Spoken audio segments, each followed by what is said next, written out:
Yeah, absolutely, Tyler. I think from anyone who's gone to college, it's a huge adjustment, transitioning, having to manage your time, being away from home. It's exciting, but it comes with a lot that can be really scary. So this morning we have Erin Barnes here, who is the Director Come on of over, Campus Erin. Health Counseling and Psych Services. Thanks for being with us this Yeah, morning. thank you. Good Thank morning. you for having me. Good morning. Good morning. So I think kind of going off of what Anna just said, huge transition for all those first-time students or maybe just students who are transferring. Any advice or resources here at the U of A that you would recommend to those students? Absolutely. Here at University of Arizona, the mental health and wellness of our students is one of the most important things. This is a time where there's a lot of changes in routines, in natural supports, and so it's really important here that we support that mental health and wellness of our students, and that's why we've created so many resources for our students. For example, we have groups and workshops, we have survivor support services, we have a range of services like individual counseling. In fact, we have a counseling session called Counseling and Consultation, and really that's an as-needed, when-needed support. And so when a student's feeling anxious or upset or nervous about an exam, they're actually able to go online and schedule an appointment right then and there, or give us a call, and we'll make sure that they get the support that they need. And I think for a lot of people, getting help is the first step, recognizing that you need maybe some of these support services. So for them, what's the best way that they can reach out to your office and to get connected with some of these resources? There's lots of different ways that students can get connected. So we have counselors located all throughout the campus, like in our cultural and resource centers, in the College of Agricultural and Life Sciences, in our two main locations at North and Main. A student can go to our website, caps.arizona.edu, and schedule an appointment, or they can call our main number and we'll get them right in. I think something that we saw during the pandemic that became really popular is these kind of one-on-one counseling services over laptops or your phone. Something that if somebody's more just hesitant about getting help or they don't really know where to start, that's a great resource for them. Absolutely. It can be really scary to start counseling services. It can take a lot of courage. For some students, they've never had a mental health concern until now. And like we already said, so much is changing. And so it is really important that a student recognize when they need, perhaps even coming to college with a mental health plan of, if I start to feel in a certain way, what will I do? And that's something they can come and talk to CAPS about. And I think that's so important because when you go into your freshman year, it's so exciting, so new, but you don't really take the time to check in with yourself and be like, mentally, how am I actually doing?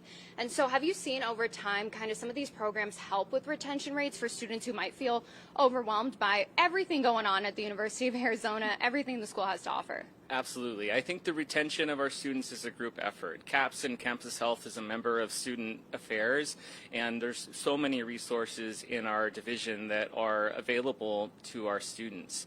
I think at the end of the day, we want to make sure that students get the resources they need. Last year, we saw about 8% of our students, about 20,000 visits. What we know is 77% of the students that came to us reported that they had an increase in resilience. About 85% went from having low hope before they visited CAPS to having high hope after they visited CAPS. So it's my belief, and I really hope so, that we're playing a big part in the mental health of our students and retaining them. Also, I think this is the first time so many students are away from home. There's a lot of temptations in college.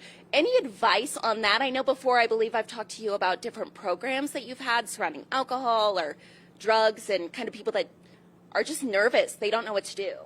I would say before things get bad, you have to know where to go and what to do. And so I think this is a group effort. One thing that we say in CAPS all the time is mental health is a community responsibility. And so I think it's really looking after each other and making sure that we're all getting the support we need that really matters most.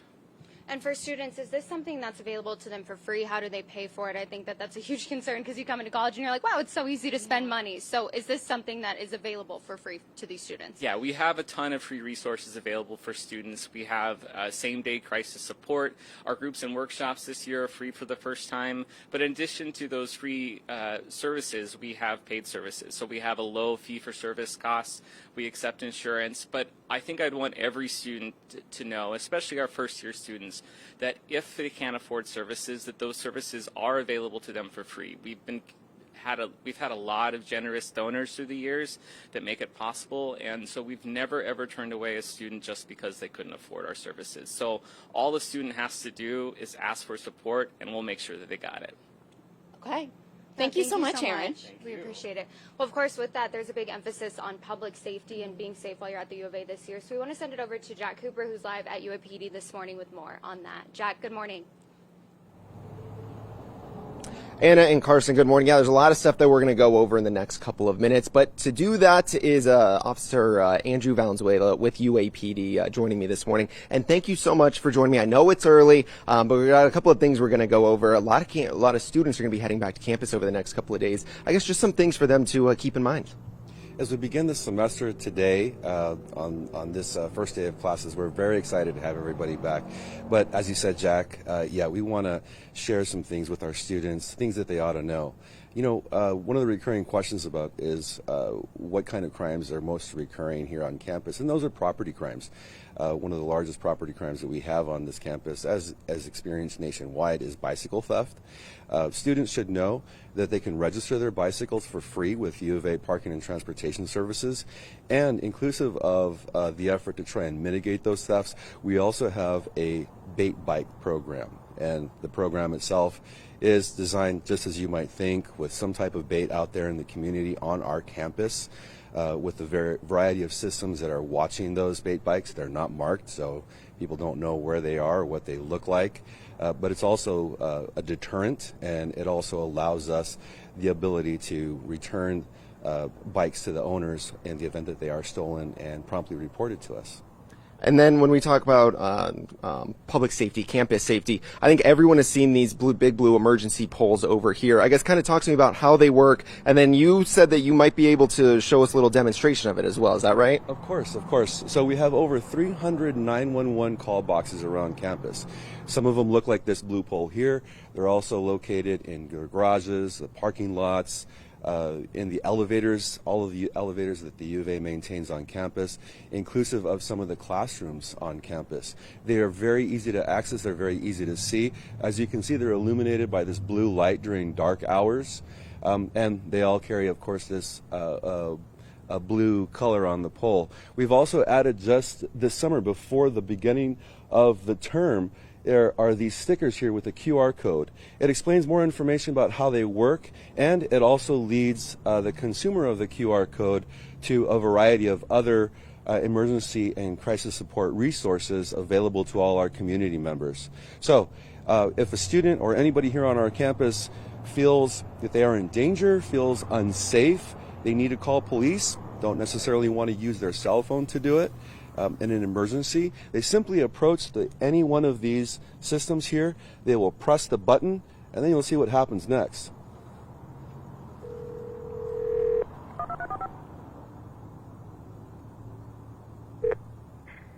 University 911, what is the location of the emergency? And just like that, you'll be connected immediately with a UAPD dispatcher. All of these call boxes, inclusive of all the locations that I mentioned, are equipped with caller ID. They're geolocated. So even if the person calling with the emergency is not able to speak, we will still dispatch an officer to check the area and anybody else in the area that might be in need. Awesome. Well, thank you so much for joining us this morning. There are a whole lot of other resources that we just don't have the time to go over. Those are going to be linked up at KOLD.com for you. Live at the U of A, I'm Jack Cooper. Back to you.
Yeah, absolutely, Tyler. Fun fact, I know I graduated from the U of A, and I had a short stint here.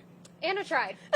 We'll just say that. It was a great time, all 6 months of it. Oh, but we yeah, love it's cool it. being back. It is cool. Absolutely. And it's an exciting day. Yes. Now, I mean, something that's really important to talk about, obviously, safety and threat assessment. So we have Jesse Simon here. So you're the director of the Threat Assessment and Management Team. So tell me a little bit more about what that team is. What do you do? Yeah, absolutely. Well, first and foremost, threat assessment and management is a evidence-based approach to the prevention of targeted violence. And so when I say targeted violence, I'm talking about a very specific type of violence in which there's an identifiable person of concern that we think might pose a risk of violence towards a specific individual, a specific group, etc. And so examples of targeted violence would be things like mass shootings, school shootings, stalking, many forms of intimate partner violence, terrorism, things like that. And so a threat assessment and management team is really a multidisciplinary group of individuals. Here at the U of A, we are made up of myself and a case coordinator. We have University of Arizona Police Department represented on our team, Human Resources. We have the Dean of Students Office, Counseling and Psych Services, and various other departments who come together once a week to review reports about concerning behavior. And our goal is to determine whether we see warning behaviors that someone might be on a pathway to violence. And if so, to provide some interventions and to ensure that all those impacted, including the person engaging in the concerning behavior, are resourced appropriately to prevent violence from happening.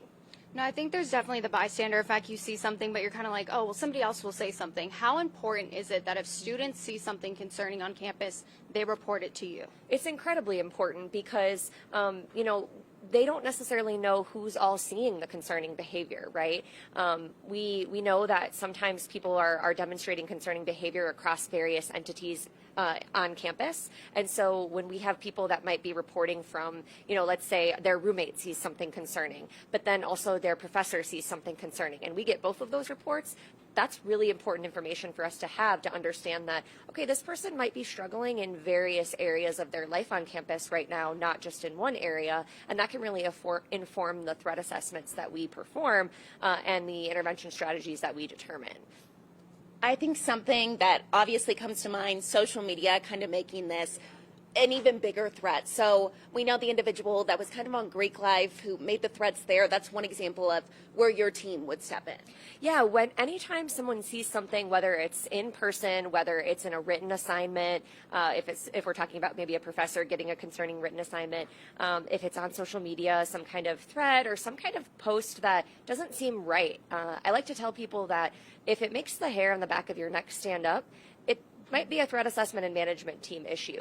And so the way that folks can report to us if they do see those things, they can go on to my team's website, which is tamped.arizona.edu, and they can click on that report a concern button, and they can tell me everything they know about the situation, including an option to upload documentation of concern. So for example, a screenshot of the concerning social media post could be uploaded into that portal for my team to review. Okay. Well, thank you so much for all the Thank work that you. you do. I think it's just one of those things. If you see something, say something. You can never be Absolutely. too safe on campus. Absolutely. That's exactly right. You can never be too safe. And the worst thing that can happen is that you report it and it turns out to be nothing. And the best thing that can happen is that you report something and we prevent violence from occurring because of it. Absolutely. Okay. Well, thank you, Jesse. Thank you. We appreciate you. Tyler, we're going to send it back to you.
You know, it's going great, Tyler. It's early, but we have a lot of smiles on our faces this morning, and we're excited to be here for the first day of school, and a lot of people excited to be back on campus. Of course, with that comes a lot more students on campus, a lot more energy being used. So this morning we have Trevor Ledbetter, who's the Senior Director of the Office of Sustainability. Can you tell us more about what the Office of Sustainability is and what you do?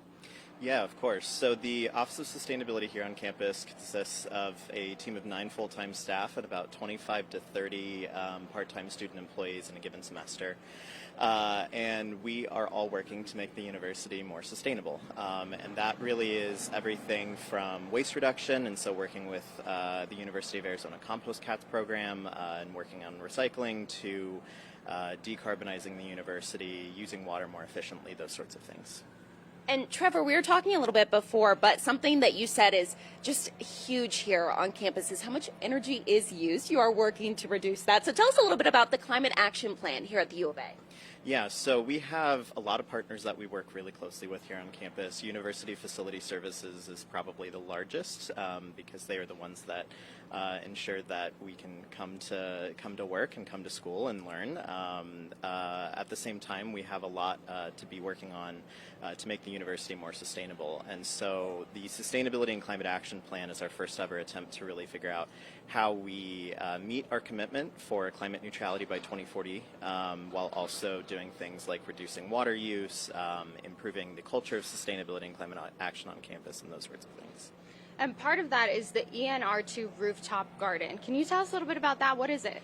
Yeah, the ENR2 rooftop project is a really exciting example of how we've pulled together operations and the university's missions in teaching and research to give an example as to how we can be more sustainable, be more resilient in the face of climate change, and integrate all of those things into how we operate on an everyday basis.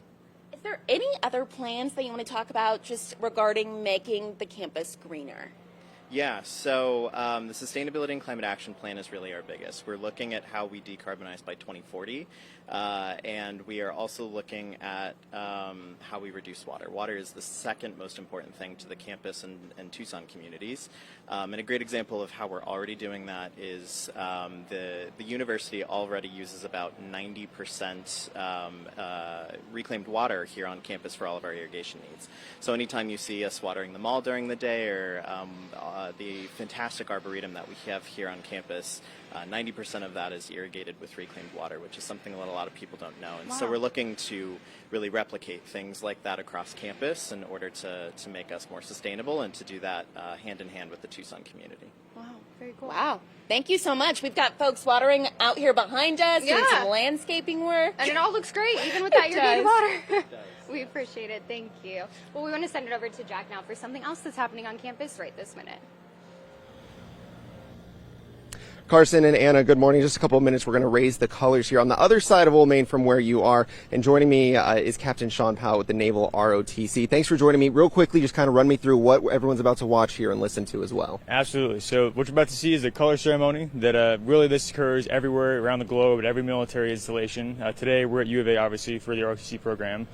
And it's a ceremony that we conduct with our students here. Normally in the fleet, this is like active duty sailors or Marines, airmen that do this. But for us, we're lucky that our students can do this for ourselves. So, Awesome. You want to get started? Yeah. Go ahead.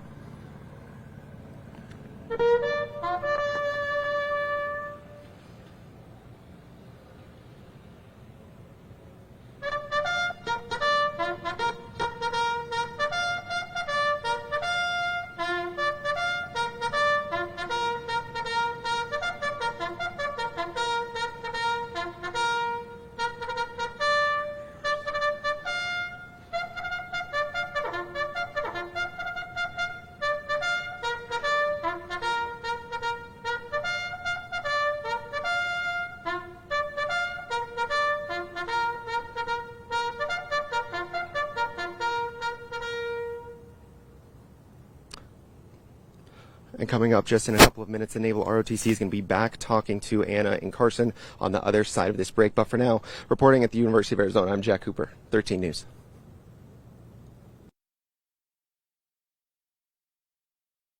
We were dancing to it. We were very catchy this morning. So yeah, we still have a lot ahead this morning. A lot of people to Oh, talk yeah. to. Everyone pretty much from the University of Arizona this morning. So we're looking forward to it. We hope you guys stay with us throughout the morning on both 13 News and 13 News on Fox 11. And the best part is we're on our streaming app too. So Exactly. if you're like, well, I want to keep watching this, but I have to go to work. Good news, you can bring it to perfect. work with you. So you get all of us for 5 hours this morning.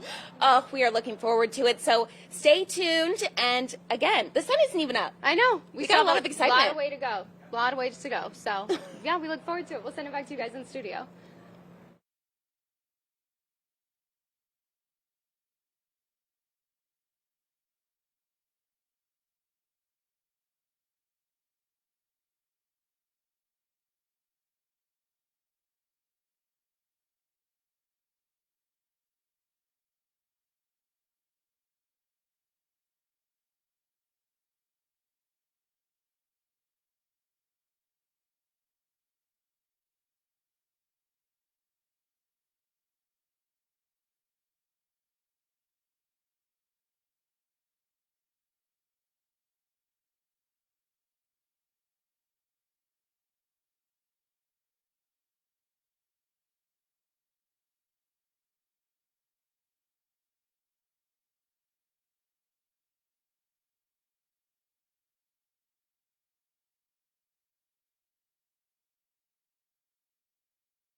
the flag. They ran around to Old Main to be here with us. So thank you for being here this morning. First, I'm going to go ahead and have you guys just introduce yourselves. Okay, my name is Captain Sean Powell. I'm the Marine Officer Instructor here at University of Arizona. I'm Midshipman First Class Nichols. I am the battalion commander for this semester. I'm Midshipman Second Class Woodbridge, and I'm the Alpha Company Commander. Awesome. Welcome. So, a huge military history here at the U of A. I don't know if a lot of people know that. Could you tell us a little bit about the history for the Naval ROTC?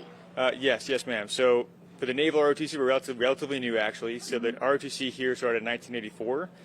And then since then, we've had a lot of distinguished graduates. I mean, colonels, generals, Air Force, aviators of like various distinguished ranks. The actual ROTC program goes back to the Army, actually. That goes back to the founding of the university. So they've been here the longest, but we're kind of the new kids on the block for the ROTC program. So what are some of the scholarship opportunities available for students through the Naval ROTC program? You can get a scholarship out of high school. That's the most common scholarship we see. The one that's kind of the secret gem, though, is the Presidential Preparatory Program is what it's called. And that's for high school students. They come right out of high school on a scholarship from the University of Arizona, actually, and then they get a year free of school, and then they get paid for 4 years by the military to get a degree. So not many people know about that, so it's a good platform to kind of get that out there for students that may not have gotten the 4-year national scholarship. Absolutely. And we are standing right in front of the USS Arizona Memorial. I don't know if a lot of folks know about that. Could you tell us a little bit more about that memorial? Yeah, absolutely. So as the Naval ROTC, we have a very close tie to the Arizona ourselves. Matter of fact, last week our new freshmen came in and they cleaned the memorial to show respect for it and have that immediate connection for why they're here. They're not just here to get a degree, they're here to serve in the military, especially for us being in the naval tradition. So we have a very close tie to the Arizona. It's on our shirts, and we have the logo on our uniforms as well. Very cool. I mean, as far as the Naval ROTC on campus goes, what does it mean to you guys to be able to, have that presence here on campus and be able to, have that tie, especially with the USS Arizona, and just know that, that's something that's significant to students at the University of Arizona? I think it's pretty incredible that we get to have such a close tie to it. There's a lot of history of sacrifice from our school, and I think it's really cool that we get to be a part of that and get to represent that when we walk around. Anything else that you guys want to mention here before we kind of toss it back to the studio? I'd say I'm very proud of this unit. Obviously, I'm a very biased observer on that one, but I think the students here are fantastic, and they're a very good representation of the service you're about to enter. Okay. Anything else? Last thoughts? Well, thank you guys for being here so early this morning. I mean, you guys get up early every morning. Yeah, So. they're like, this isn't new to us. Yes. Thank you so much. We appreciate it. And thank you, of course, for your it's our service pleasure. as well. Awesome. So we want to go ahead and toss it back over to studio with Tyler and Mallory.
Yeah, that's right, Tyler. Very exciting for students who want to go into some sort of, career in medicine. And this morning we have Dr. Kevin Lohenry, who's here with us to talk a little bit more about it. Yeah, thanks for being with us bright and early. Oh, this is great. We're excited to have you here to celebrate this day. Yeah, big day here at the University of Arizona. So College of Health Sciences, can you tell us a little bit more about that and how it came about? Yeah, so the College of Health Sciences was developed in part to support strategic initiatives that President Robbins had put forward several years ago, and the Arizona Board of Regents supported, and including the legislators in our state and the governor as well. So we are looking to increase access to health care for our Arizonans, and that includes medicine and nursing and pharmacy, which we have wonderful colleges, but it also includes several other health professional programs that can help improve access to the healthcare team.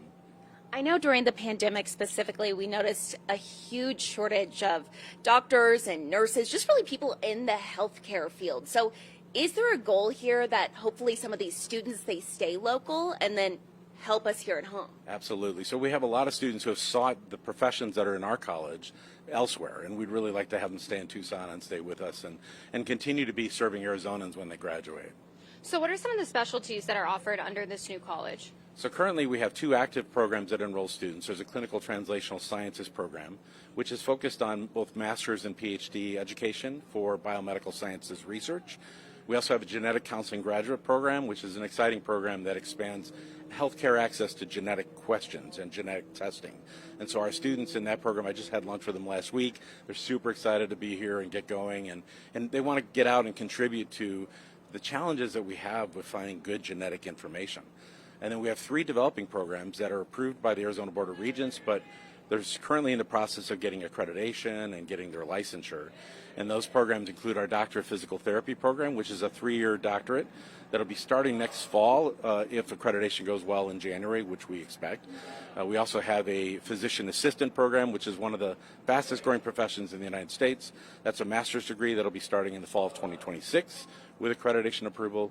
And then our newest program is the MS in Midwifery, which is going to be a 2-year program seeking to help expand access to critically important maternal health.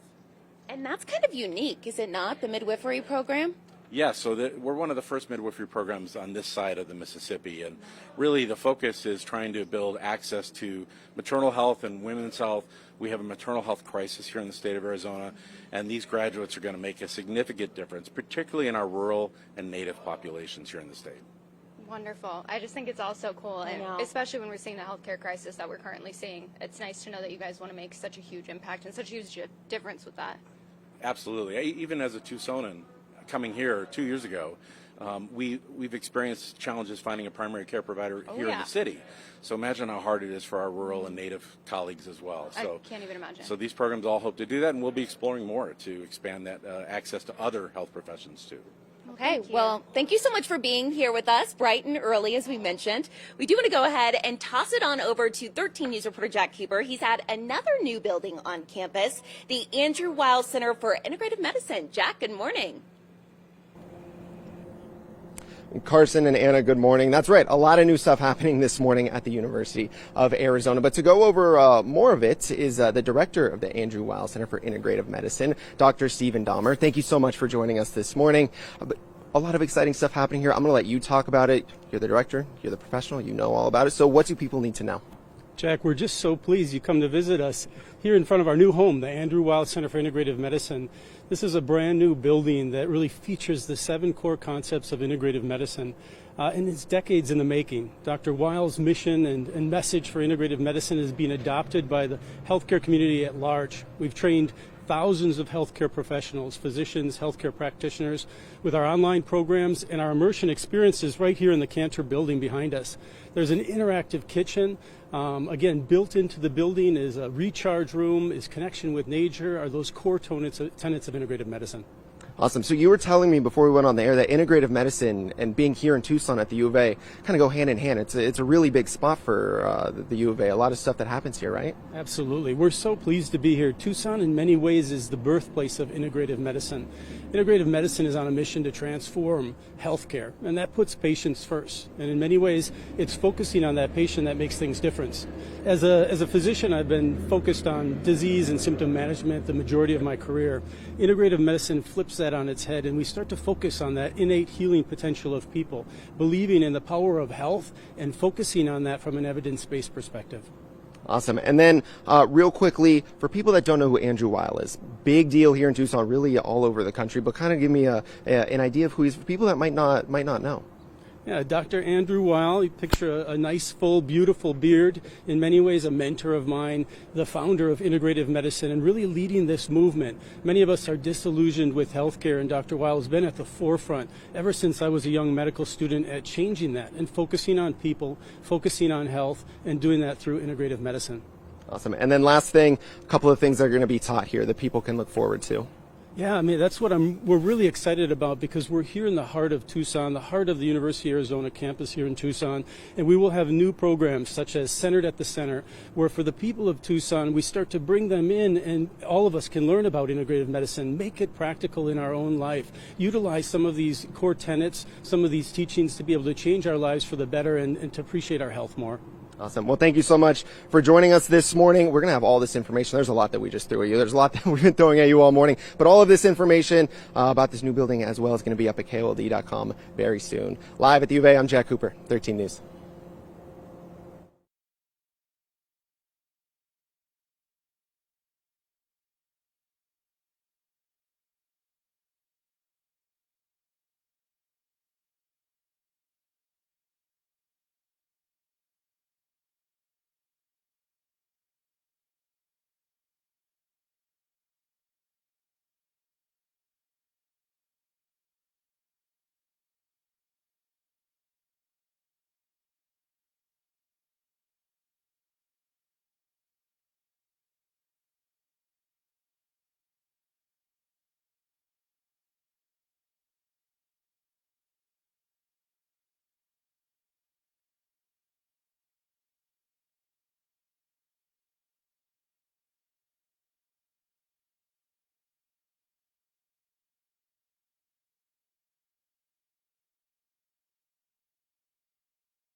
Yeah, Tyler, absolutely. And we have a student here with us today who is so impressive, both a PhD So impressive. and an MD student. And from right here in Tucson, she came back home and wanted to do this research specifically here at home. So we want to go ahead and welcome Coco Trumbull here with us today. Thank you so much for having me. I'm really excited. First day of school. I know it's a big day for you, Yeah. and you've been doing so much. So I want to start with talking a little bit about your researching Alzheimer's disease and dementia. So tell us about why you tapped into that kind of field of research, why it was so important to you. So first off, I was born and raised in Tucson. Love Tucson. It's home and it's where my family is. And so I had a really unconventional upbringing. So my parents, they're from the Philippines, and with our culture, we really place an emphasis on respect and care for our elders. So they opened a small assisted living home in Tucson, and that's where we also resided. That's where I lived. That's where I grew up with a lot of amazing people, a multi-generational family, if you will. And so I grew up surrounded by so many unique individuals with their unique backgrounds and skill sets. And so growing up and living with them, I was able to see them apart from their disease. And like as I grew older, I realized they had difficulties. Many of them had Alzheimer's disease or other related dementias, and I really saw the impact on their lives and their daily activities, and I wanted to give back to the community that helped raise me. So I decided to pursue medicine, like specifically focusing on neurodegenerative diseases. Really hard to say because we still don't have a cure. And so what my research is focusing on, I use machine learning algorithms to help identify high-risk subpopulations with Alzheimer's disease and help like understand what is driving their disease process. How can we best help them with medications that actually work for them? My analogy is that you have Harry Potter and the Sorting Hat, and I'm sorting people into their respective houses, and then each person has unique characteristics where they'll respond to a certain medication so that we can best help prevent the onset of Alzheimer's disease and help eventually treat them and prevent Alzheimer's disease in general.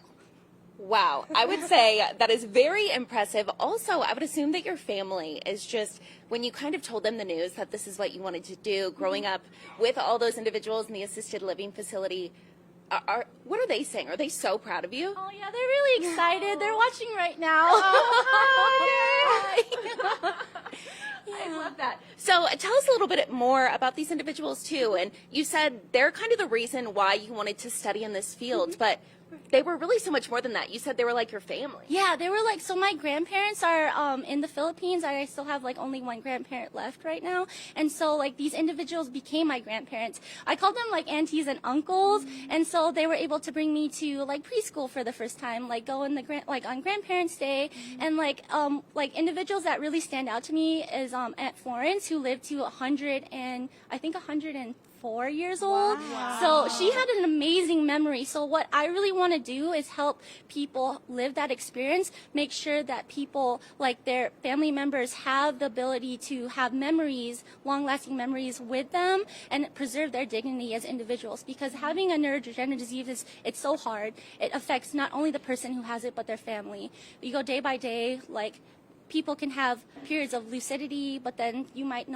not recognize you. So it's really heartbreaking. So what I want to do is help prevent that and really restore like the family unit, because I was able to live in a multi-generational family household and learn from people's experience.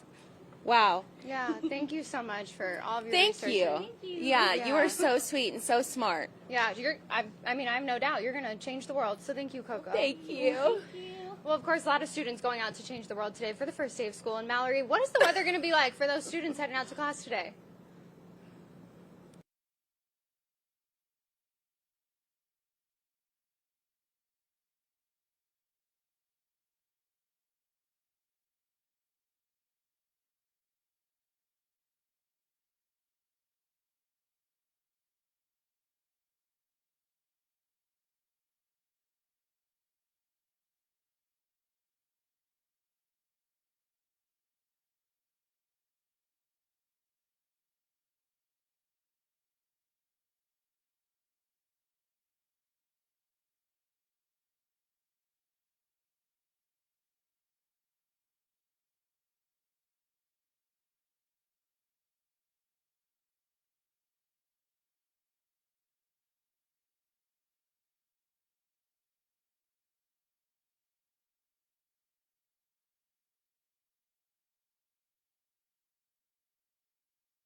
All right, thumbs up. You can. Okay.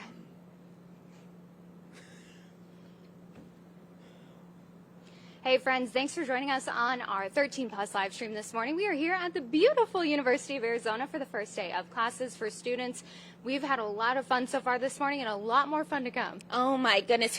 We've spoken to? The College of Health Sciences. Yeah. That's kind of a new program. Yeah. Who else have we spoke to? It's been a Sustainability, whirlwind. Yeah, Coco, who was a very impressive Oh, student, my who's researching goodness. Alzheimer's, both a PhD and MD student, things Yeah. I could never dream of being. Nope. Either one of those. So, yeah, we have some very exciting interviews coming up. We have the Vice President for the Arts and the Dean of the College of Fine Arts, so that's exciting. We also have Desiree Reed Francois, our new athletic Yes. director, coming up. We're also going to see Wilbur and Wilma later on this morning. Oh, I hope so. We saw them skipping into the sunrise earlier, and I'm like, Quite literally skipping into the we want to be with you. Yeah, we want to be locked arm in arm with Wilbur and Wilma, but yeah, we have a lot of exciting things coming up. So if you have been watching on TV and you're like, hey, I want to bring you to work with me, stay on the 13 Plus live stream. Perfect. We'll be with you all morning. Yeah. Facebook, YouTube. All Go ahead and things. comment, say hi. We have Robbie, our digital manager. He'll send it on over to us. And yeah. Or a 13 Plus mobile app.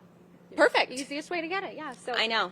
Be sure to stay with us this morning. We look forward to seeing you and all the fun that we have coming up this morning here on 13 News. Bear down. Gotta say it.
Exactly, Tyler. You can really just feel the energy. There's people working out, ROTC's right here behind us, working out. Yeah. We're I'm not like, working everyone's out, so but- fit.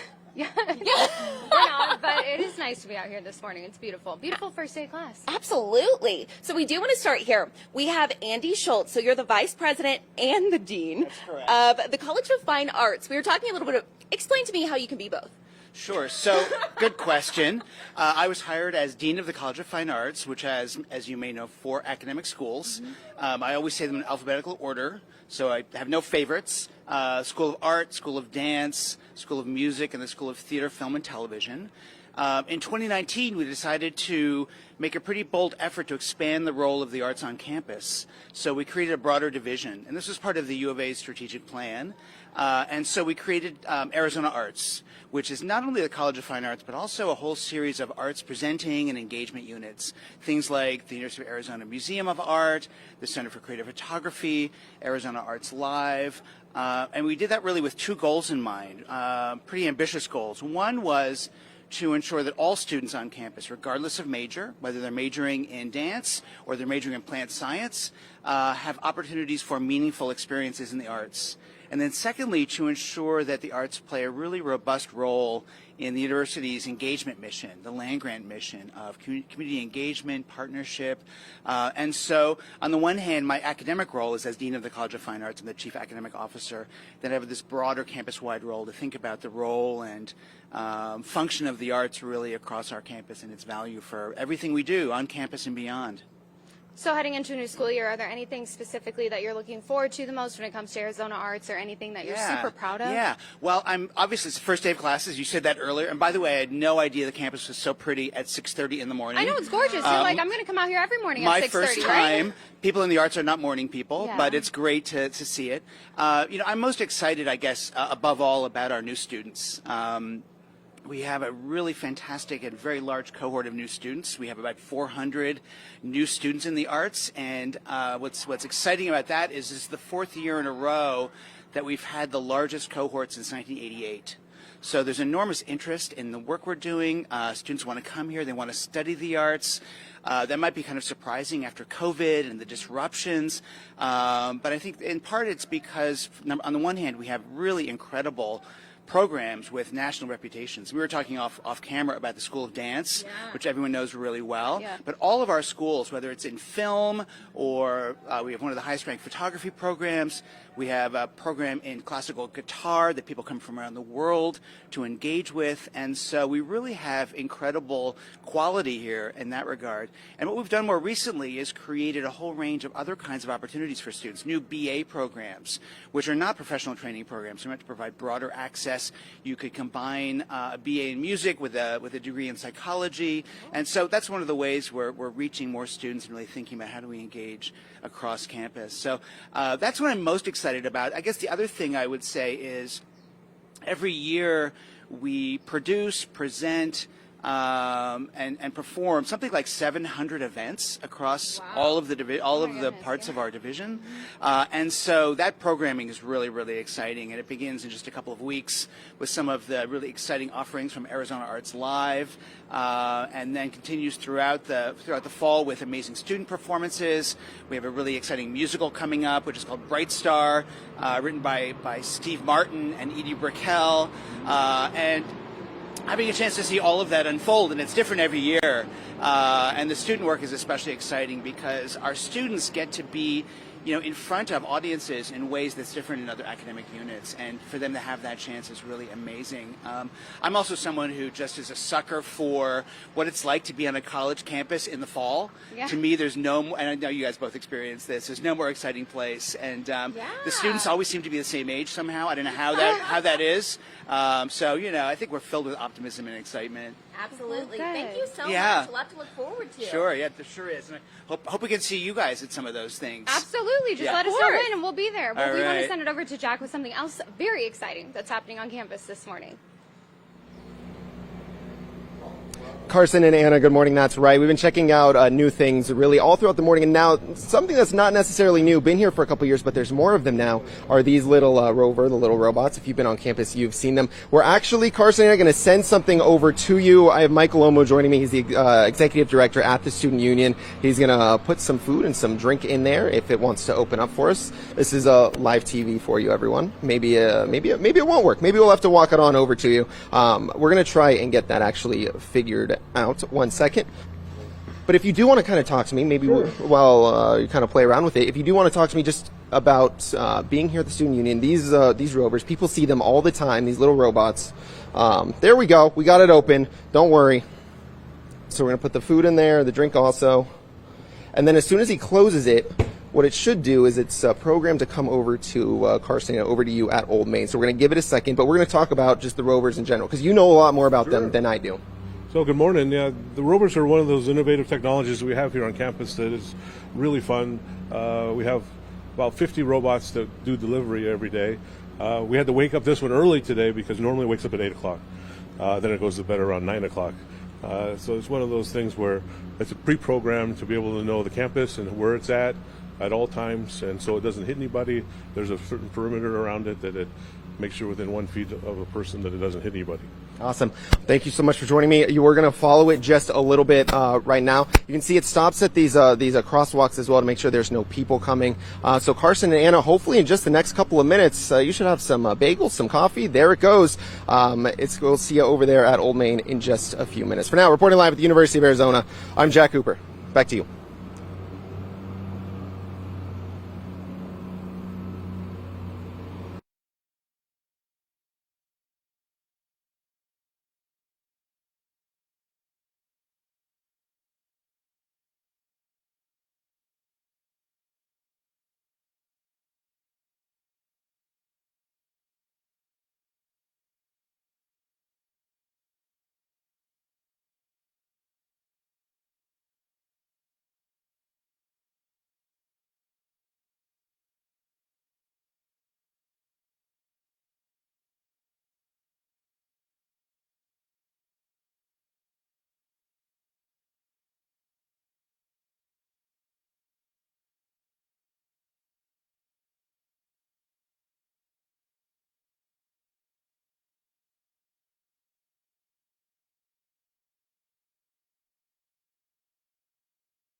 Yeah, Tyler, I don't know if you've ever been in the Center for Creative Photography. The museum in there is actually super cool. So I do want to talk about that. But first, I'm going to introduce, Becky Senf, you're the chief curator at the Center for Creative Photography, and you got a lot of stuff to look forward to this year.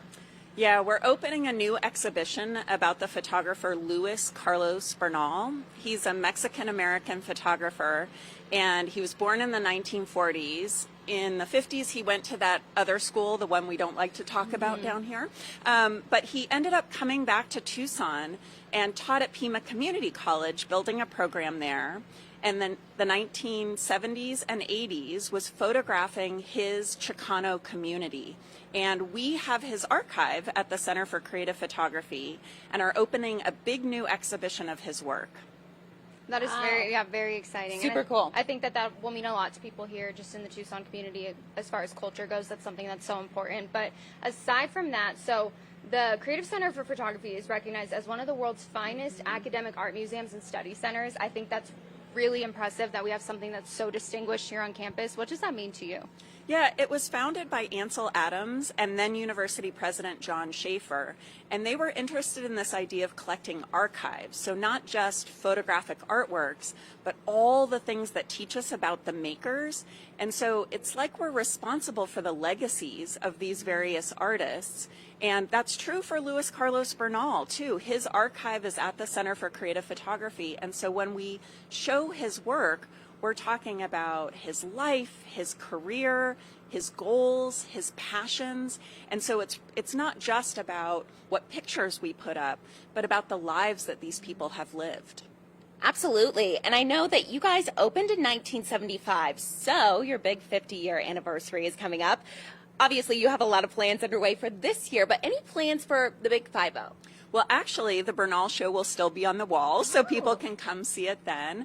And all the programming that we do is free. We do things both here on campus, but also out in the community. So, for instance, the Bernal Show is going to have a mini exhibition at the Joel Valdez Public Library right in downtown Tucson. And during our 50th anniversary year, we're going to be doing programs that connect the history of photography to what's happening right now today and looking forward into the next 50 years of CCP's collecting and programming and interacting with the public. So much to look forward to. Yeah, very cool. Well, thanks for being here with us today. We appreciate it. Sure. Thanks so much for having us. Absolutely. And happy almost 50-year anniversary. Happy first day of classes. Oh my gosh, yes. Perfect. More importantly. Well, thank you. Tyler, we're going to send it back to you for some more on today and the first day at the University of Arizona.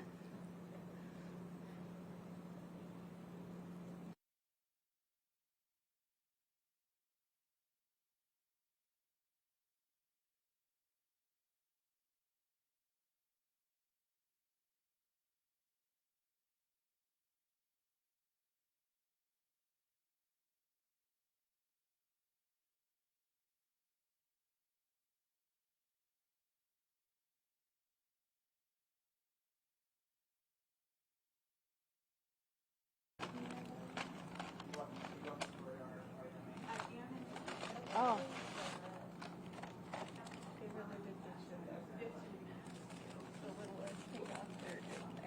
Huh?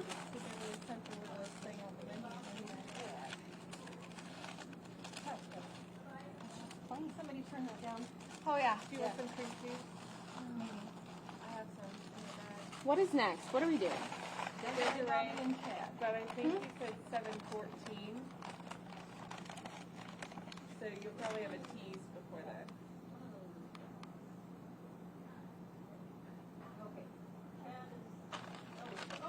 Yeah, I think we're done for KOLD. Are we not doing a goodbye?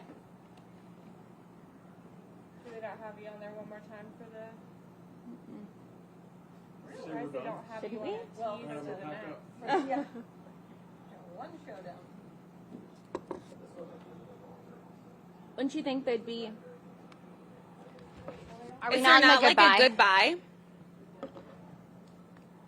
I feel like there should be like at least a smile and wave.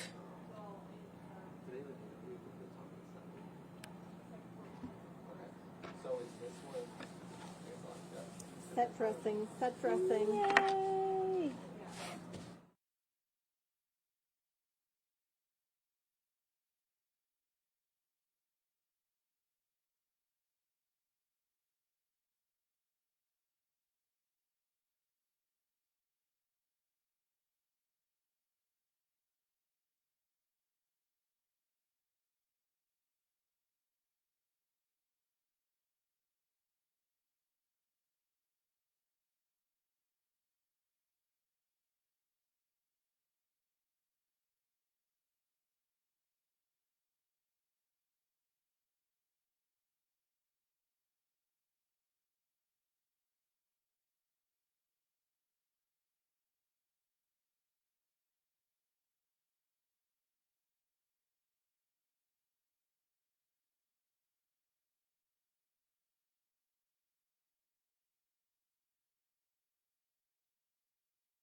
stand by.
Yes! We did. It went great. No complaints over Yeah, here. no Nothing, complaints. I mean, honestly, for a little robot to deliver hot coffee and for it to still be hot, Yeah. but also not spill. It Oh, I smells know. delicious. So now we just have to figure out who gets what. Exactly. And we have a bagel. So we are good to go. We are ready to flip it on over to 13 News on Fox 11. Yeah, absolutely. Still so much to do this so morning. much to look forward to. So definitely flip on over to 13 News on Fox 11. We have a lot of guests that you guys are not going to want to miss this morning.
We are living the dream, let me tell you, this morning. It is a beautiful way to start Oh my Monday. goodness. And the sunrise? I know, it was gorgeous. It was perfect. The sun's hot, we'll tell you that. Yeah. Sun's but hot is nice.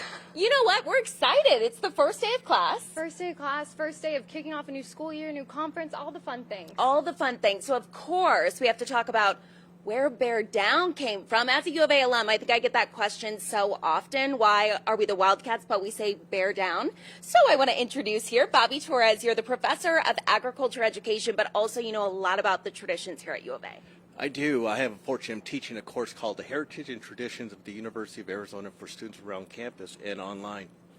And so I'm really excited to be able to share with you some thoughts. So tell us a little bit about the story regarding Bear Down. How did that get started? Well, you know, the University of Arizona is rich with a lot of history and traditions and a lot of heritage. And probably one of the most pressing story that every student ought to know is the story of Bear Down and John Button Salmons. Now, John Button Salmons was a very charismatic young man. If you'll go back to 1926 when he was a senior here at the University of Arizona, campus wasn't very big, probably the size of a high school somewhere. But John Button Salmon was a very charismatic individual, not big in stature, he was about 5'8", 154 pounds, but he was very athletic. He was a quarterback for the football team, had been the catcher for the baseball team, and was also the student body president. You know, at that time when he came during his senior year, as is tradition, the football team, who was coached by Pop McHale, was playing the freshman team. And as everyone expected, under the leadership of John Button Salmons, the team easily won the freshman team. Later on that day, or that weekend, John Button Salmon and his friends from his fraternity decided to travel up to Phoenix for a quick trip. And on the way back, unfortunately, as you can imagine, Model T kind of vehicles, no seat belts, they failed to navigate a turn on the Florence Highway returning back to campus, and the car overturned. Unfortunately, John Button Salmons had sustained some injuries. Luckily, the rest of the passengers were escaped with minor injuries, but it certainly took John Button Salmon's presence to a different level. So he was rushed to St. Mary's Hospital in Tucson, and he was monitored for about a couple of weeks. And Pop McHale would oftentimes go visit John Button Salmons, and recognizing that John Button Salmon's health was deteriorating very quickly, he went and visited John Button Salmons on October 17th, and they were up for a game, and he was looking for some inspiration. And John Button Salmons, when he was on the field, was an individual who had lots of energy and lots of charisma, and was oftentimes recognized as a person who would always say, "Bear down," as a form of motivation and encouragement. Well, early that day, when Coach McHale asked John Button Salmons, "Do you have any words for the team as we encounter the game against New Mexico teams?" And he looked up with a gaze and told Pop McHale, tell the team to bear down." Later that next day, John Button died on October 18th, about 6 o'clock. And the whole community, the whole campus community, mourned his loss.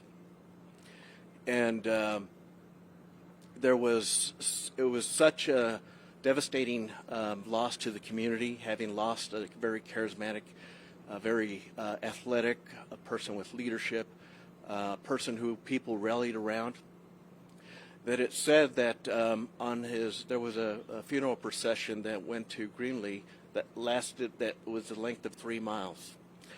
The university president at the time decided to cancel class, so the whole community was very devastated, including Tucson. But Pop still had a game to play, and they were playing against New Mexico State Aggies, and at halftime it was 0-0. And Pop needed some level of encouragement for his team. And at that halftime huddle, he said, "We lost Buttons, and we're certainly sad that he's gone.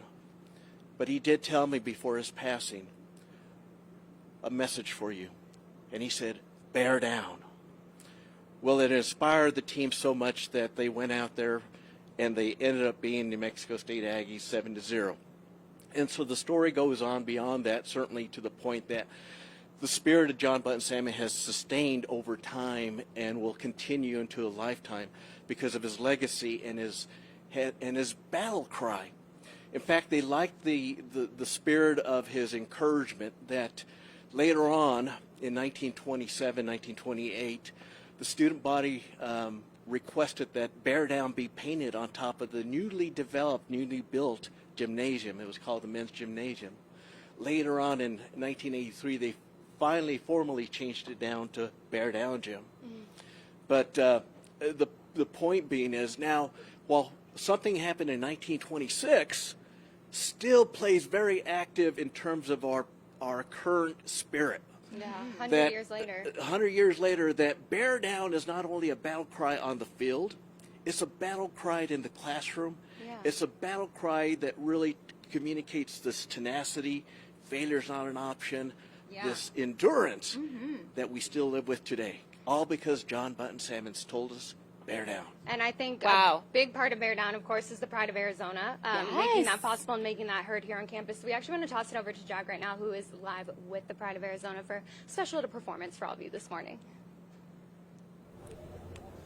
Yeah, good morning, you two. We've been talking about a lot of new things all morning. There's also some new stuff with the Pride of Arizona as well. To go more into that is the director of the Pride of Arizona, Chad Shootman. Thanks so much for joining me. So a couple of new things. Why don't you tell us about those? A couple of really exciting things for the program. We have brand new uniforms, a brand new drum line that we're going to unveil on Saturday for our first big win at Arizona Stadium. The other thing for the Pride that's really exciting is we're the 2024 recipients of the Sudler Trophy, which program can only win one time. And we're the fifth band west of the Mississippi to ever win it. So November 15th, the Friday game against Houston, they're going to present that to us and the whole university.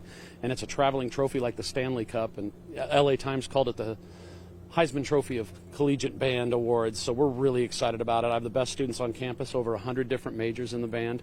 So there's truly a representative group of all the great things that we do here at the U of A. Awesome. Thank you so much. You guys are going to play something for us. Absolutely. Is that right? Absolutely. All right. Take it away. Thank you.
I'm going to send it back to the studio, but it's been this kind of morning all day. A lot of fun out here. First football games this weekend. Pride of Arizona, new uniforms. I'm going to send it back to you guys for now. Reporting live at U of A, I'm Jack Cooper, 13 News.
Me and Carson were just talking. As soon as we heard the band, we're like, oh gosh, it feels like football season. Oh. And college football season, it's its own season. It is It the is best. the best time of year. I was And singing the fight song. We're just very all excited. the things. It's the best time of year. But this morning, we actually have the new athletic director, Desiree Rude-Francois, here with us this morning. Welcome. It's such an Thank honor you. to have you here with us. We Oh, appreciate it. Thank you all for being here. You guys are going to be here for 5 hours, I hear. So thank you. You look amazing. I love. Thank yes, you. this is wonderful. So thank you for being here. Oh my goodness. Well, first, I think a lot of people wondering, how do you like Tucson so far? I absolutely love it. You know, I'm actually a College of Law graduate, and so it's like I get to come home. Yeah.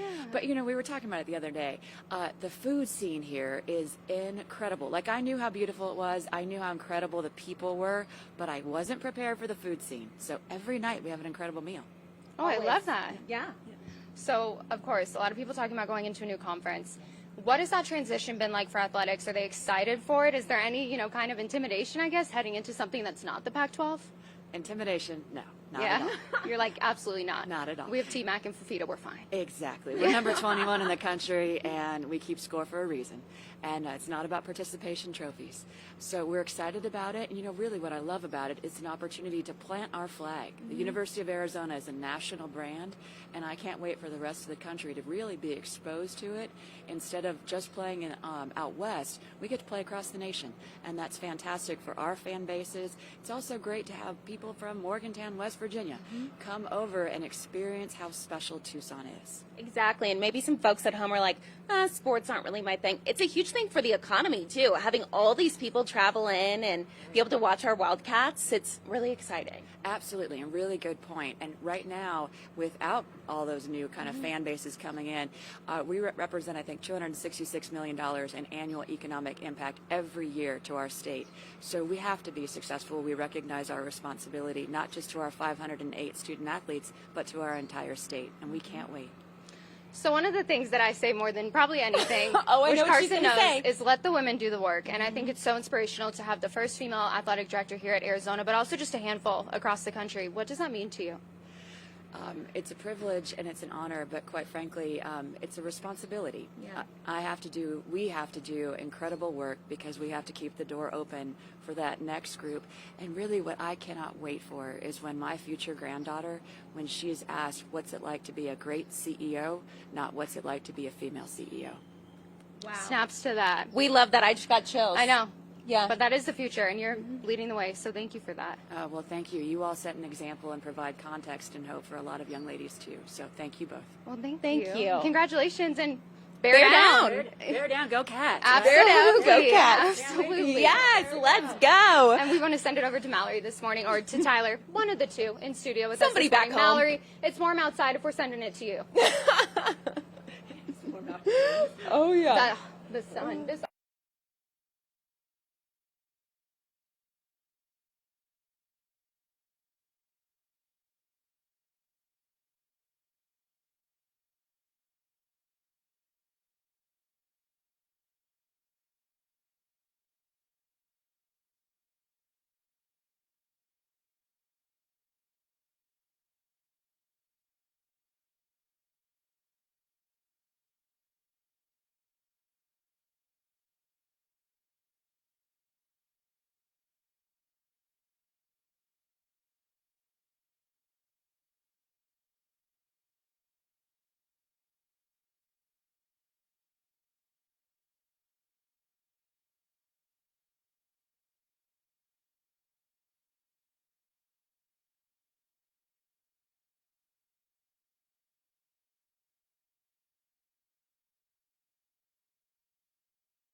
Quite a few friends this morning, Tyler, that's for sure. Absolutely. And all of these folks are Greek life associated. I know I was a Delta Gamma. Pi Phi. So big Greek life folks here. But we have first the Assistant Director of Fraternity and Sorority Programs here, Greer Vinyl. And I'm going to let you all kind of introduce yourselves as well. You guys are students, right? Yes. I'm Emily. I'm the Vice President of Membership for the Panhellenic Council. I'm Jasmine. I'm a part of Lambda Theta Alpha Latin Sorority Incorporated. All right, I'm going to stretch. My name is Chuy Dominguez, and I'm the Interfraternity Council President. Thank you all for being here. I think one thing that everyone talks about, especially with these first-year students, is kind of just the huge change going into college, not really knowing how you're going to make friends, how you're going to just have those core people in your life. Why do you all think that Greek life is worth going through recruitment and having that core group of people? During recruitment and joining, just like Greek life in general, you'll meet so many people. So it's great for students coming maybe out of state, looking for new friends. There's so many opportunities and so many people to meet in Greek life. I mean, I think definitely, too, just going through the recruitment process, you don't necessarily have to commit to it. I think that there's a lot of people who go through it and they're like, hey, maybe this isn't for me, but I met friends going through the recruitment process. Why is it so important, you think, for students to kind of get involved in something rather than just, living in a dorm or going to classes? Why is having something aside from that so essential to new students? Yeah, well, kind of going off what was previously said, it gives students a community, and specifically for the sorority, it gives students a way to have sisters and have those connections, especially after they graduate. Because we, as being multicultural sorority, we have alum chapters after they graduate, and that just gives them a whole network of careers and ways to start their career. Any advice for maybe any first students that are looking forward to going through recruitment that just don't really know what to expect? Yeah, I'll say the nerves of freshman year definitely die off pretty quick, especially as soon as you start recruitment. You start meeting a ton of different people, so just remember to be yourself, have genuine conversations, and don't do anything that seems too out of your place.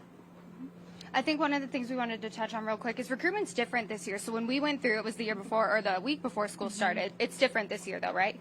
Yes. So in 2020, recruitment got moved from a week before school starts to week after school starts. That's recruitment for the Interfraternity Council and the Panhellenic Council. United Sorority and Fraternity Council recruitment and intake processes have always taken place after school started. But in 2020, when we were dealing with the pandemic, we pivoted, like many things, to recruitment after school starts. It gives students a chance to become a Wildcat first and then a member of the Greek community. We've seen great success with it. We've had record numbers the last couple years. Students are more confident as they're going through the process because they've gotten their feet in the water at U of A, and Greek life is just something to add to that. Awesome. I think that would have been really helpful. Yeah. Back when we were going through recruitment. Yeah, just back to kind in the of day. settle a little bit before you go Yeah. through the recruitment process, definitely. For But sure. Very exciting. Yes. Well, thank you all so much for being here. And again, recruitment about a week from now, right? Yep. Starting about a week from now? Yep. Perfect. Okay. Thank you all so Perfect. much. Thank you, guys. And we want to go ahead and send it back to you guys, or we're going to send it to Jack now out here on the University of Arizona campus. So Jack will send it to you. Good morning. Anna and Carson, good morning. Yeah, all morning we've been looking at a bunch of new things, really all across campus. We're actually here in Bear Down Gym. If you haven't been in Bear Down Gym in a couple of years, it looks a little different. I know I was a little surprised the first time I walked in here, but it is absolutely gorgeous. It's part of the Student Success District, and to go over more about that is Sean Sutton, the Dean of the University of Arizona Libraries. Thank you so much for joining us this morning. We're just going to start nice and general, easy. What is the Student Success District? Yeah, thanks for joining us this morning. So the Student Success District is 9 acres right in the heart of campus that involves 4 buildings. The fully renovated Bear Down Gym, a new building behind Bear Down called the Bartlett Academic Success Center, and it's those 2 buildings that form the heart of the district. It's where a variety of student services, tutoring, advising, a writing center, career advancement, health and wellness, that were previously scattered all over campus are now all pulled together across these 2 buildings right in the middle of the district. Easy to find, easy to use. If that wasn't enough, on either side of Bear Down Gym is the main library and the Weaver Science Engineering Library. Those buildings were also renovated as part of the district project, and 2 floors now in each of those buildings is dedicated to students learning through technology skill development, how to design, prototype, fabricate things as part of their learning process. So you take those 4 buildings together, all interconnected with outdoor spaces, That's the Student Success District. And you won't find an integration of student services and library services at this scale anywhere else in the country. How important was it to put this all together? I remember when I went to college here, this area seemed like it was under construction for a while, but now that it's done, I mean, Bear Down Gym, other than this little area where we're standing, looks almost unrecognizable from the inside. It's gorgeous. I guess, why was it so important? Yeah, the Bear Down Gym is a really important part of the district because it's the oldest building. It's a historically significant building on campus going back to the 20s. And over time, it became kind of underutilized. This really breathes new life into this building by the first section, as we're sitting in right here, honors the traditional role as a gym. You've got the bleachers, you've got the gym floor, but the rest of it is this whole range of student services. Like there's a writing center back here, career advancement services, and it really brought it to contemporary use while honoring its tradition. Awesome. And then a couple of the other buildings around here. I know the library was just completely redone as well. Talk to me a little bit about that and what students can expect heading here. Yeah, in Main Library, it's really all about technology on the first 2 floors. Now, we have traditional quiet spaces and books on the other floors, but some of the big moves we made with Main Library was Catalyst Studios, which has a maker space, a virtual reality studio, a podcasting studio. Again, giving students those opportunities to develop technology skills by creating things. It's also the home to the Tech Tool Shed, where we loan out laptops and other devices to ensure that no student struggles because of a lack of technology, and they can borrow all those devices just like they do a book and return it so someone else can use it. And then maybe some new things, wrapping up here, but one more question for you. Some new things that students come to campus, maybe not for the first time, but they haven't experienced it fully. Some things for them to look out for, maybe here at Bear Down Gym, the library, the Student Success District as a whole. Yeah, we really encourage all students to check out the district. It just has a whole range of things that you may not expect in a library or in a historic gym. So our hope is students will discover a lot of different things that can support them by just checking out the district. And also one thing that's really important is we have a lot of outdoor study spaces, power, Wi-Fi, shade, sun, depending on the time of year. So we really wanted to make it an indoor-outdoor experience, and that was in direct response to student feedback on what they were looking for. Awesome. Well, thanks so much for joining me this morning. I'm excited for all the students that get to actually enjoy this. I wish this was here when I was here. But yeah, all these details, everything that we just ran through over the last couple of minutes is going to be up on our website. You know, well, it's KOLD.com. Live at the U of A, I'm Jack Cooper, 13 News.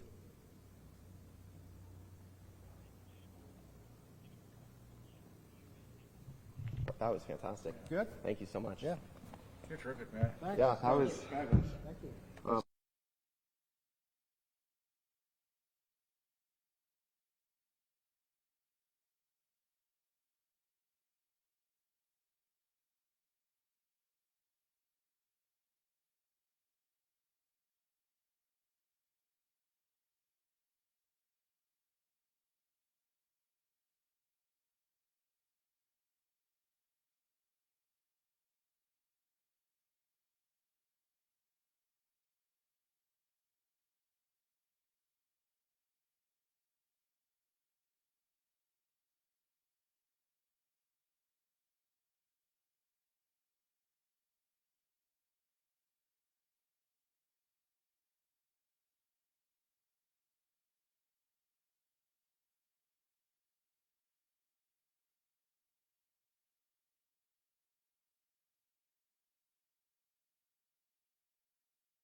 So we have somebody very impressive here with us this morning, the student body president here at the Yes. University of Arizona, Adriana Grijalva. You might recognize that last name this morning. So first of all, thanks for being here with us. Thank you for having me. Such an honor to be here. Absolutely. Such an honor to be the student body president at the University of Arizona. What made you want to run for that?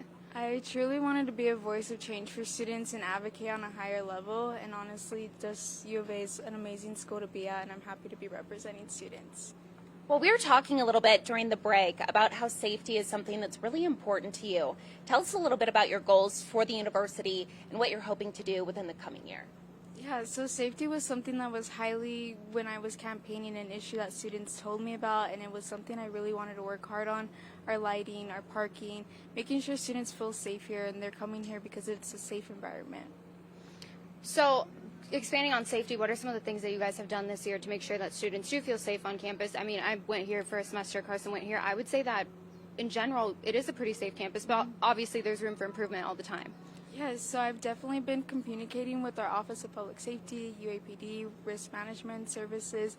We've been creating working groups and committees that are working on safety and discussing with students on a higher level what are some things we can always improve on and keep creating with off-campus safety and safety on campus. Wow. Yeah. A lot going on, a lot to be proud of. Anything else that you want to kind of mention about your goals at the U of A, or kind of, I know your family, the Grijalvas, probably very proud of you. Yes, I'm very proud to be a Grijalva, and just as goals for here, I hope to continue advocating and being a part of these conversations on a higher level, and I think keep working on basic needs, helping our students fight food insecurity, clothing insecurity, housing, are some other things we're working really hard on. And you are a first-generation Latina student here at the University of Arizona. How has this school made an impact on you? Yeah, so being a first-generation Latina student, I didn't have parents to look up to going to college, so the resources offered here have been amazing. And to get here at a four-year university is honestly something I'm super proud of, and my family is too. Well, you have a lot to be proud of. You have quite a long list on your resume to be proud of, and I know that the students are probably very proud to have you advocating for them as well. So thank you. Thank you so much. Congratulations. Happy first day, happy first day of classes. Big first day for you. So yeah, a lot of impressive students we talked to this morning, Adriana being one of them, advocating for changes here on campus to make students safer and to just make it a more inclusive community for everybody, which is of course something that you always want to see. Of course. You always want everyone to feel like they're a Wildcat and they belong. So Tyler, we're going to go ahead and send it back to you in studio.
It sure is. It's a little warm. It's a little toasty. Just hit a bug with my mic. To Yeah, keep you us guys safe just over missed here. it. We got attacked by a large bug. Something, a beetle. I don't Yeah. know. But it was all in the name of keeping Sarah Quartermeyer safe this morning, who is here with us from the Poetry course. Center. I'm so grateful. Thank you for It having was me. a big bug. It That thing was was. massive. Huge bug. So first of all, what is the Poetry Center? So the Poetry Center is a special collections library dedicated to poetry. It's on the north side of campus.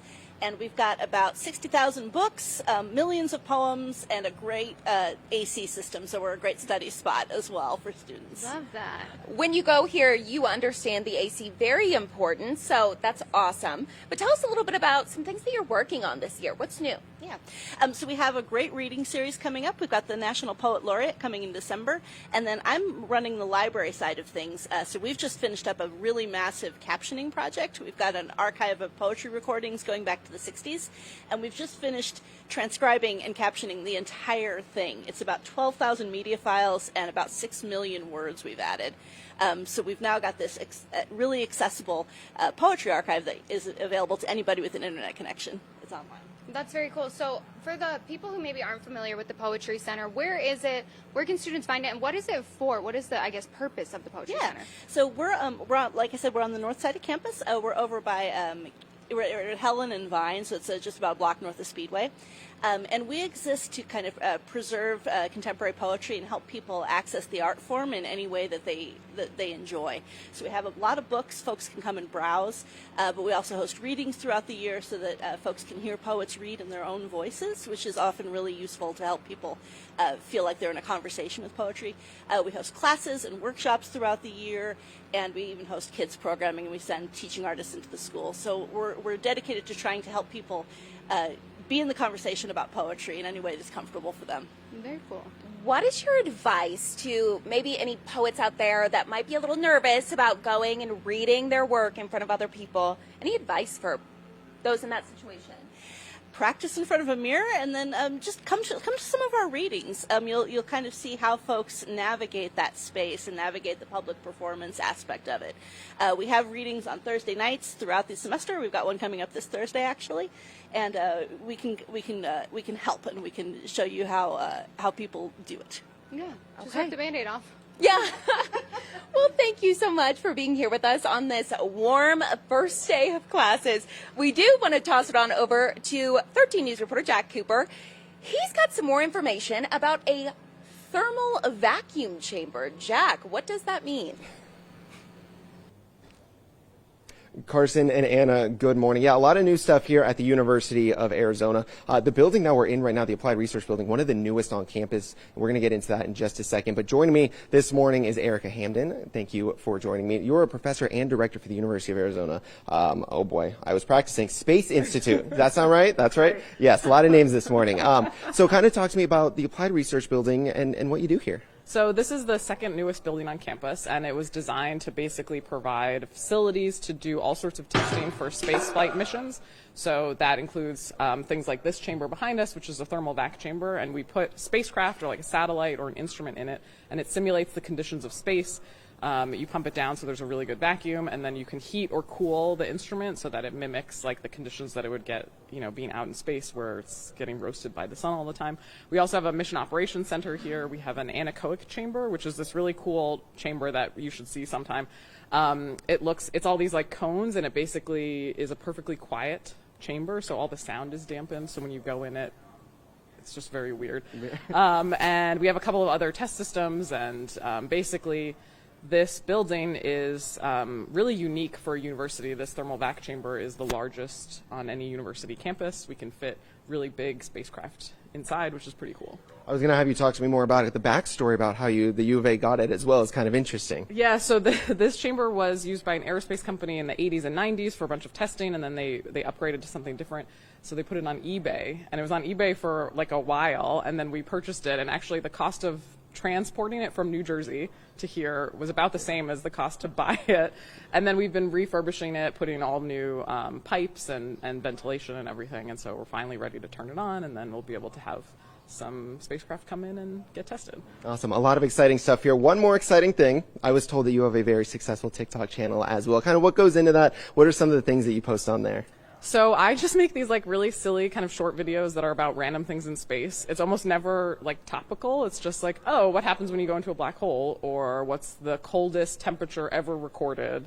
Just random things that I like think of, and then I record them in my backyard. So there's like cactuses behind me, and then I just post them, and that's it. It's like just fun things in my brain that I want to tell people about. Awesome. Got to go over there and check it out. Get you some more followers as well. All of this information that we talked about is also up on our website as well. That's KOLD.com. But for now, reporting live at the University of Arizona, I'm Jack Cooper, 13 News.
I would say that is a good way of putting it.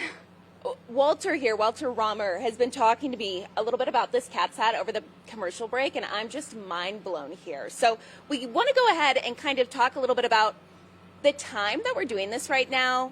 The odds are we're going to be very slim, but actually the CatSat is right above us. Yeah, it's a real coincidence here. CatSat is currently overhead over Tucson. The pass over Tucson started at about 8:10 a.m. and it will peak at 8:15, which should be in just a few minutes, just over in the sort of southwesterly direction, and then it'll end in a few minutes after that. We actually have one of our team members currently operating that pass, getting data from the spacecraft now. So for people who aren't familiar, because I know we've run a couple of stories on CatSat, what is CatSat? So that's a great question. CatSat is 6U CubeSat. A CubeSat is a type of small satellite defined in terms of U's. So CatSat is fairly small, only about the size of a family-sized cereal box, 30 centimeters by 20 centimeters by 10 centimeters. And it's a spacecraft that we've been working on here, students at the university, for about 6 years now, since 2018. And we launched just a few months ago, back in summer. And we've been in the process of working on its operations, and it's hoping to do some really great science in space. Okay, so you were saying one of your teammates is actually getting data right now from CatSat. What are you guys going to do with all the data that you gather from CatSat moving forward? Yeah, so CatSat actually has two main parts. The first one is a technology demonstration mission. Basically, we're carrying on board a system that's never been tested before in space. This system is what we call the inflatable antenna. So normally when you want to have something small and then blow it up to something big in space, you need some really complex movement of linkages and things like that, and that's a lot of moving parts, and that's really expensive and high risk. So what we're hoping to demonstrate is that you can actually do something way simpler by just releasing what's almost like a balloon, or it often gets called a beach ball, and inflate it instead. It's sort of like how, imagine how much easier it is to just throw out and inflate a bouncy castle versus how easy it is to, set up a tent with 100 moving pieces. Wow. Yeah. Yeah. Walter, you're very impressive. You are very impressive, and with a resume like the one that you have and all the achievements that you already have at the University of Arizona, what's next for you? Where do you go from here? Well, that's another great question. One of the main things about what this does to your resume is whenever I've had interviews for like internships or jobs like that, the number one thing that people want to ask me about is CatSat. It's a really impressive thing to have on your resume, and it really says a lot about your capabilities. But for me specifically, today actually marks my first day in the PhD program in optical sciences here at the university. So I'll be here for 5 more years. Woo! Way more fun. Here? I moved here when I was 9. Before then, I lived for a time in Los Angeles, California, and then I was actually born in Chile, Santiago, Chile. Oh, wow. Anything else that you want to talk about CatSat, about kind of your next steps, or anything that's happening here at the U of A? Yeah, I would. I always, whenever I talk publicly about CatSat, I always want to give a huge shout out to the CatSat team, specifically Shay Henley, our flight director, who is currently running the path today. The CatSat team is an incredible group of people that I've had the great pleasure of working with throughout my years on the program, and they're all incredible people, and I'm sure they're all going to go and do great things. Wow. Well, congratulations. Thank you very much. Yeah, thank you for being with us here today. Me and Carson still trying to digest everything that we just learned. One person, though, who is a scientist who maybe understood what CatSat is doing is meteorologist Mallory Schnell. So this morning, good morning, Mallory. It is hot out here. Big satellite girl, Mal. Yeah.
Carson. Nice to meet you. Do you have an ice pack in there somewhere? Oh, I wish.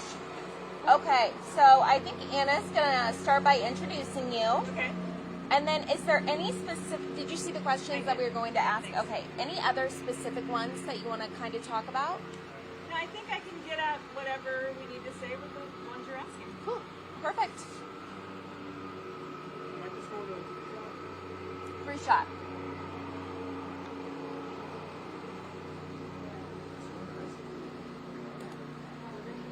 I regret having blue eyes today.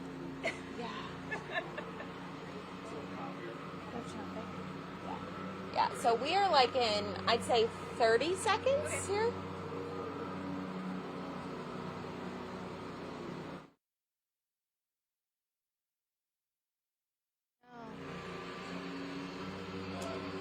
Stand by.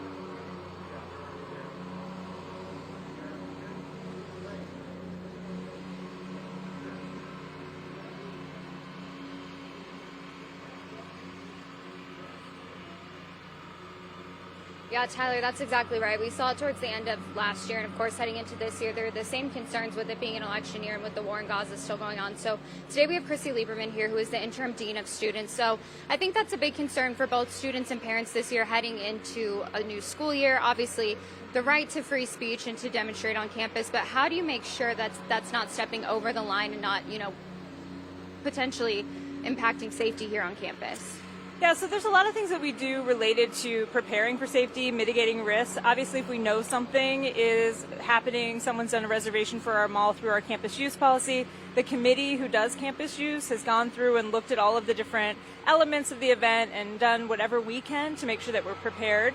Because physical safety, obviously, of our students is extremely important, and so we want to make sure that we have the appropriate security in place, make sure that the lawn's not being mowed, for example, during the event, as we're hearing in the background. So there's a lot of preparation we can do in advance. When those spontaneous things happen, it's about making sure that all of those same entities that are part of campus use get together and are coordinating the effort to make sure that we know what's happening, we're paying attention, we're giving the distance to the event, but also eyes on it so that we can be supportive of the protesters, any counter-protesters, making sure appropriate distance is there. So really just making sure we're collaborating and making sure the communication is wide open, also with our student body so that they know what's happening and whether to avoid an area or if they potentially want to engage with it as well. Now, for those students who do want to partake in some of these peaceful protests, what is the process of kind of letting the university know, going through those steps, and then kind of vice versa? What happens if people don't do that? Right, so we do ask students to give us 10 days. We have hundreds of clubs on campus, and they use them all effectively all the time with this campus use policy we have. So it's a 10-day advance using that committee to not only talk with the students, but then make sure they get the resources they need. Those spontaneous events, though, oftentimes we'll have at least a moment right before it happens. I myself try and get in and have communication with those who are organizing it in advance of the planned or the ones that are popping up, just to make sure I understand what they're trying to accomplish, because we need to know how to best make that happen. We need to know the voices are heard, but we also can't disrupt the educational purpose of the U of A. So really, again, being on top of it, in communication with those involved, making sure that we're out there present so they know that we're a support system for them. We want that free speech to be heard, but we need everybody to be safe on campus. And I think one of the things I just want to touch on real quick, last year we saw with U of A alerts, people getting kind of notifications on their phone. Is that the best mode, I guess, for people to get updates about some of those demonstrations that happen on campus? So when we have a concern for that elevated health or safety, U-Alerts are going to be the means that is typically notification. We obviously had an opportunity to learn a lot about how to use that effectively with what happened at the end of last semester. We had 3 incidents that kind of built upon each other. I think there's a lot of great lessons we've learned. We've been in communication with students how to use that system most appropriately, because we want people to use that as a means of being safe versus drawing more attention to the event. So we're trying really hard to figure out the best practice there, talking to our campus community, because if you get U-Alerts, sometimes they can be alarming, and you want to make sure that you're giving people the resources as well to take care of themselves, because it could elevate concerns for them and feelings that we want to make sure they have resources for. So we really have to be strategic with how we use those, but they are our means of communicating when there's a health or safety risk. Okay. Well, thank you so much. I think, as you said, a lot of preparation goes into these to make sure everyone stays safe. So thank you. Yeah, thank you for being us.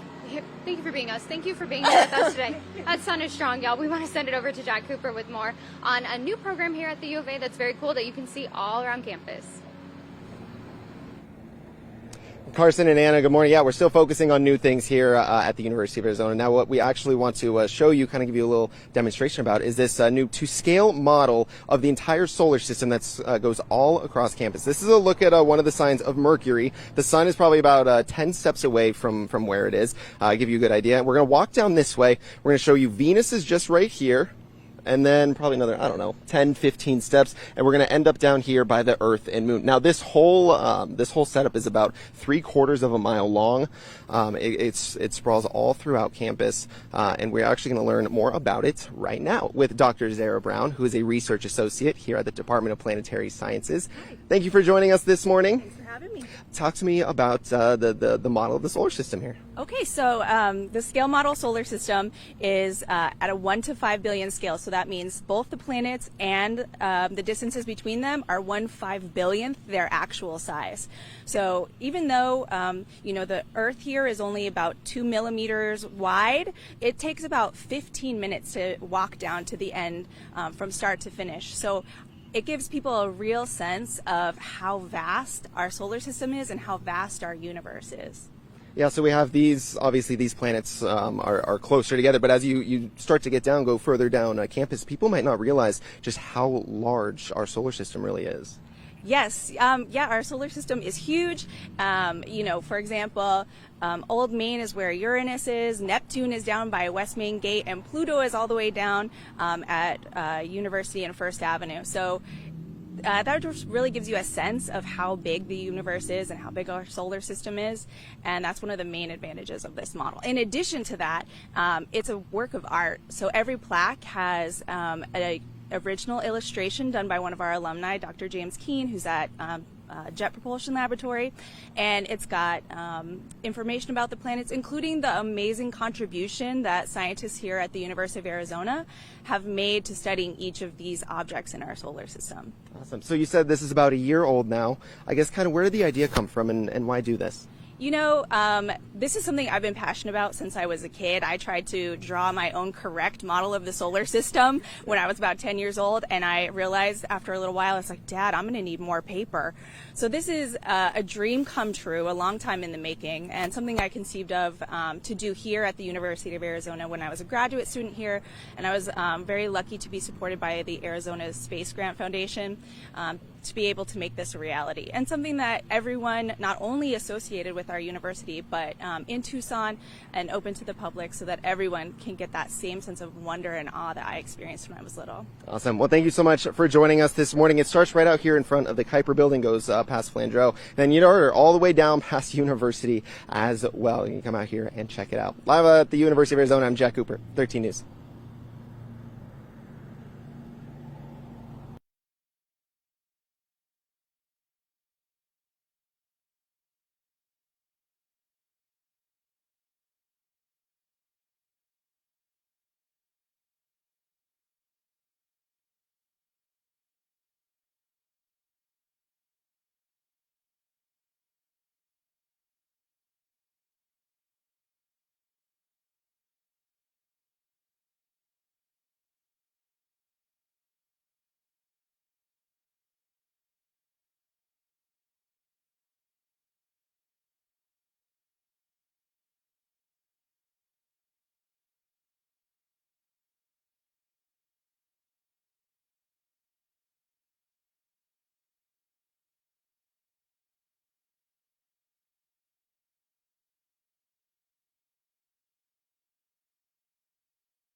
Yeah, absolutely. Nothing's worse than running late somewhere, trying to find a parking spot. You don't know where to go. And for those big game days, you know, the parking garages are so packed. Yeah. Ugh. You know better than anyone. So I want to go ahead here and introduce Jim Series, the Executive Director of Parking and Transportation Services. Thank you for being here. Yeah, thanks for having me. You were already saying that some of these parking garages are pretty much already full because of the students already purchasing their parking passes and students who had parking passes renewing them. Right, yeah, do you want me to hold them? If you want to, No, that's whatever. okay. Okay. So, yes, the majority of the annual parking, we'll call it, non-game day, is sold out. We do have, of course, a mixture in many of the garages of public parking and permit parking. So students and employees and visitors will still have parking, but the annual allocation of permits is mostly sold out, yeah. So with the game weekend coming up, of course, that is the biggest concern, I think, for people who are coming to campus. They're like, where are we going to park? Where can we park? Do we just try a garage and see how it goes? So what do people need to know for game day parking ahead of time? Yeah, so that's a good question, and we get that a lot, and we really encourage folks to go on our website and buy their parking for game day in advance. Oh. So you can reserve a spot, buy it, and then show up sort of at your leisure, and you're not worried about, you know, a certain location being sold out when you pull up. Now, real quick on that note, is that something that people need to do like the week before a game, or could I go, let's say, October 19th, that's Colorado, Arizona, could I go right now and get a parking pass or a parking The permit next for that two day? games in a row, and then we load them, you know, Okay. on a, I don't know what the frequency is, but usually a few weeks in advance of the game. Cool. Yeah, so definitely do that. You show up, even if it's full, we have a space reserved for those that bought them at home. Cool.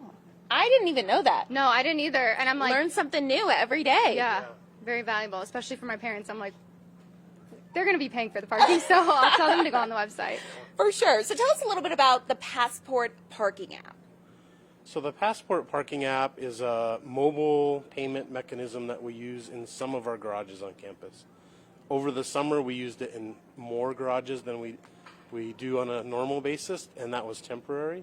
But in the Highland garage, the Health Sciences garage, and the South Stadium garage, on an everyday basis, that's an app you use to pay for your hourly parking. Okay. Yep. All the other garages still have gates. You press the button, you take a ticket. Looks like this. And the new piece this year with this is you can scan this QR code in your car or wherever you're at and pay there instead of trying to pay in the lane out the window and that sort of thing. Very convenient. Yes. Any other major changes this year? This is the big one. So we replaced all the equipment in the garages that have gates. Some of our garages are we call frictionless that don't have gates. But the gated ones, this is the new thing, right? So you push the button, it reads your license plate, you take a ticket, you park, you pay by this sitting in your parked The car. comfort of your own car, right, yeah. The comfort of your own car. And then when you pull up, it reads your license plate. You don't even have to roll your window down, and it lets you out because it knows you paid. Love that. Wow. Well, yeah, super cool. Thank you so much for being here. I know it's a little warm. Yeah, a little toasty. But we're excited. It's the first day of school, so thank you again. But we want to go ahead and toss it back to Tyler in studio. Tyler, I was saying that you probably miss us. You wish you were out here in the heat with us. in the heat with us.